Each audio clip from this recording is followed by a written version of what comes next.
Nos dice el apóstol San Juan que la palabra era la luz verdadera que ilumina a todo hombre que viene a este mundo, pero que los suyos no la recibieron. ¿Y para ti, la palabra es lámpara para tus pasos?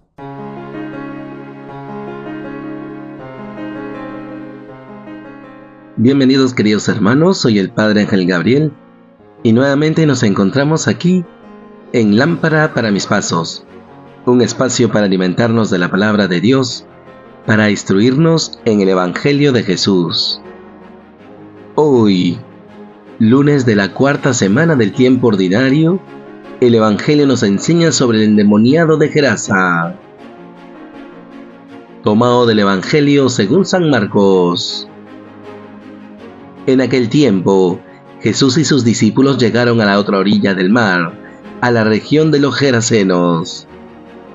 Apenas desembarcó, le salió al encuentro de entre los sepulcros un hombre poseído de espíritu inmundo.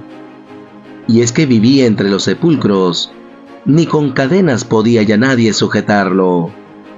Muchas veces lo habían sujetado con cepos y cadenas, pero él rompía las cadenas y destrozaba los cepos, y nadie tenía fuerza para dominarlo.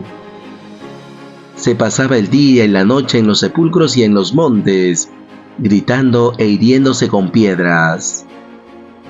Viendo de lejos a Jesús, echó a correr, se postró ante él y gritó con voz potente: ¿Qué tienes que ver conmigo, Jesús, Hijo de Dios Altísimo? Por Dios te lo pido, no me atormentes. Porque Jesús le estaba diciendo: Espíritu inmundo, sal de este hombre. Y le preguntó: ¿Cómo te llamas? Él respondió: Me llamo Legión porque somos muchos. Y le rogaba con insistencia que no los expulsara de aquella comarca.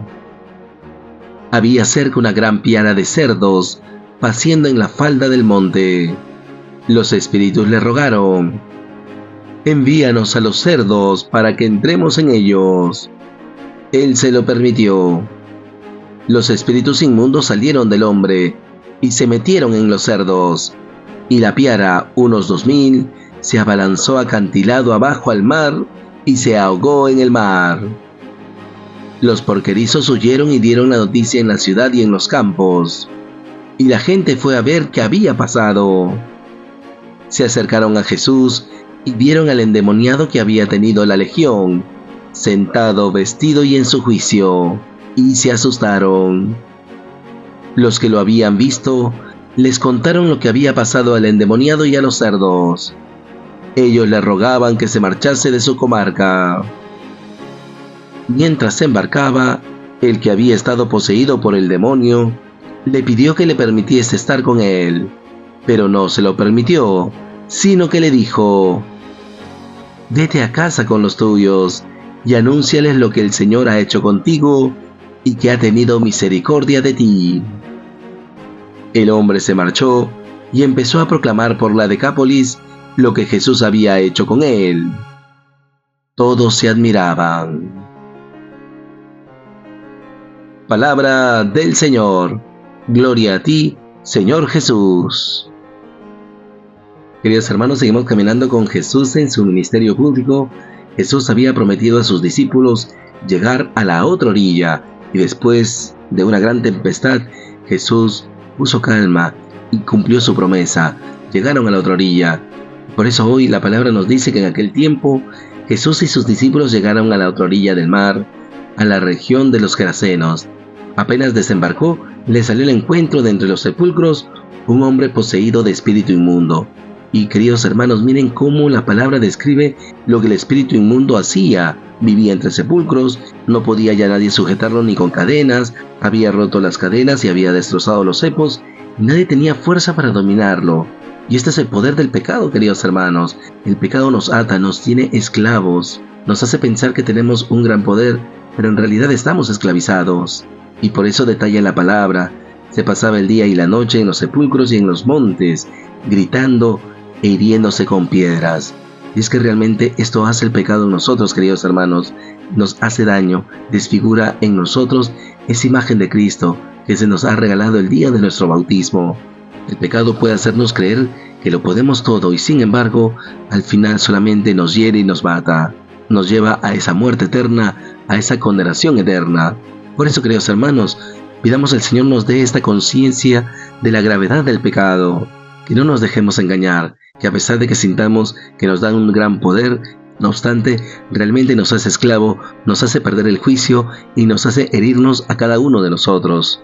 Pues que al considerar la gravedad del pecado, podamos vivir en esa gracia de Dios, sabiendo que Jesús es quien nos salva y nos libera de nuestros pecados. En segundo lugar, queridos hermanos, nos dice la palabra que viendo de lejos a Jesús, el endemoniado echa a correr, se postra ante él y grita con voz potente: ¿Qué tienes que ver conmigo, Jesús, Hijo de Dios Altísimo? Qué fuerte, queridos hermanos. Los discípulos, después de la tempestad calmada, se preguntaban: ¿quién es este? Hasta el viento y el mar le obedecen. Están confusos ante la identidad de Jesús.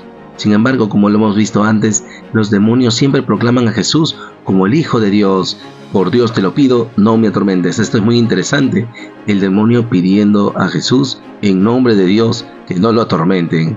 Y si bien el demonio reconoce a Jesús como el Hijo de Dios, sin embargo, como en los casos pasados, parece ser un intento de manipular a Jesús para que no lo expulse de esa persona. Jesús le estaba diciendo: espíritu inmundo, sal de este hombre. Y le pregunta: ¿cómo te llamas?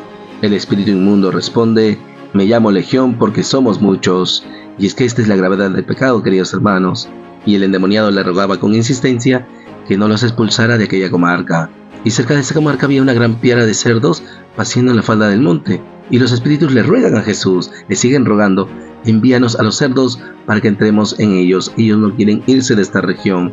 Y también esto nos da un dato muy importante, porque muchas veces en nuestra vida, cuando las personas permitimos el pecado en nosotros, vamos normalizando el pecado y nos equivocamos porque llamamos normal lo que no es normal, lo que es común y corriente. La sociedad va normalizando el pecado, llama normal lo que realmente hace daño al ser humano, lo que le lleva a la esclavitud, a su destrucción. Jesús se lo permite, los espíritus inmundos salieron del hombre y se metieron en los cerdos, y la piara, unos 2000, se abalanzó acantilado bajo al mar y se ahogó en el mar. ¿Qué pasa con la sociedad cuando se acostumbra al pecado? Los porquerizos huyen, dan la noticia en la ciudad y en los campos, y la gente fue a ver qué había pasado. Se acercan a Jesús y vieron al endemoniado que había tenido la legión, sentado, vestido y en su juicio, y ellos se asustan de este hecho. Es decir, que se habían acostumbrado al pecado. ¿Y qué le piden a Jesús? Le rogaban que se marchase de su comarca. ¿Por qué? Porque habían perdido su gran piara de cerdos. En definitiva, esta sociedad se había acostumbrado al pecado y quiere mantenerse así, porque de una u otra manera le da cierto bienestar, a pesar de estar criando un animal impuro según la ley del Antiguo Testamento. Pues, queridos hermanos, esta es la hipocresía social que vivimos en nuestros tiempos. Estamos contentos y felices si hay bienestar económico, no importando que el pecado se instale en nuestra sociedad. Y por eso rechazamos a Jesús. Esta gente no se alegra por la liberación de uno de sus miembros, de esta persona que había estado esclava del pecado, estaba poseída de espíritu inmundo. Ellos prefieren sus ganancias y piden a Jesús que se vaya. Pues, queridos hermanos, ojalá que nosotros podamos convertirnos de esta mentalidad, que no prioricemos nuestro bienestar económico y dejemos de lado a Jesús. Pero nos llamamos cristianos católicos y sin embargo permitimos el pecado entre nosotros. Pues que el Señor nos libere de esta hipocresía social y más bien nosotros, como sus discípulos, podamos alegrarnos por la conversión de las personas, por esa obra de liberación que Jesús hace. Que el Señor pues libere a nuestra sociedad de esta hipocresía social, de este estar normalizando el pecado, y que nos dé la valentía para llamar a las cosas por su nombre, al pan pan y al vino vino.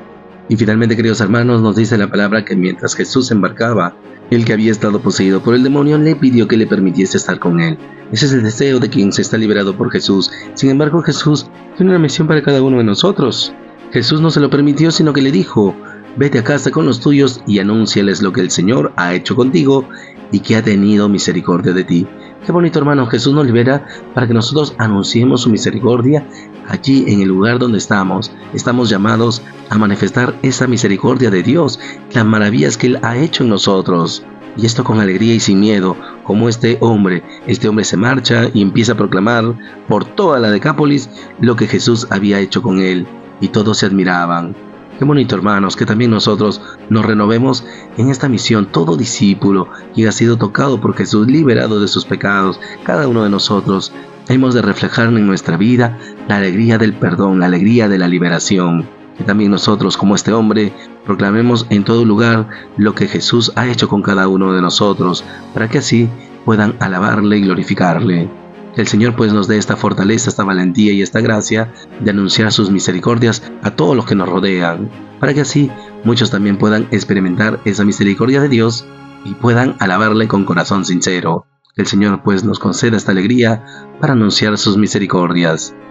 Y por todo ello, queridos hermanos, oremos al Señor. Señor Jesús, te damos gracias por tu palabra, te damos gracias porque nos sigues instruyendo como discípulos. Te pedimos en primer lugar, Jesús, que nos concedas esta conciencia de la gravedad del pecado, que a pesar que nos demuestre un gran poder, que nos demos cuenta realmente que el pecado nos hiere, nos destruye, nos lleva a la muerte, nos lleva a esa condenación eterna. Danos tu gracia para alejarnos del pecado y dejarnos liberar siempre por ti, Jesús. En segundo lugar, Jesús, te pedimos nos liberes de esa hipocresía social, que expulses esa mentalidad dañina en nuestra sociedad de normalizar el pecado, de llamar normal aquello que nos lleva a nuestra destrucción. Que no nos engañemos, Jesús, que no caigamos en esta hipocresía de preferir nuestro bienestar económico a pesar de que mucha gente vive esclava del pecado. No, Señor, que llamemos a las cosas por su nombre, para que así no llamemos normal aquellas prácticas pecaminosas que son comunes y corrientes, que se van expandiendo porque como sociedad nos hemos alejado de ti. Libéranos pues, Jesús, de esta hipocresía social. Y finalmente, Jesús, concédenos la alegría de anunciar tus misericordias, que también nosotros en nuestra vida podamos proclamar tus alabanzas, todas aquellas maravillas que haces con cada uno de nosotros, que proclamemos siempre tu misericordia, para que así muchos hermanos nuestros puedan también experimentar tu misericordia y puedan alabarte en espíritu y en verdad. Gracias, Jesús. Gloria al Padre y al Hijo y al Espíritu Santo, como era en el principio, ahora y siempre, por los siglos de los siglos. Amén.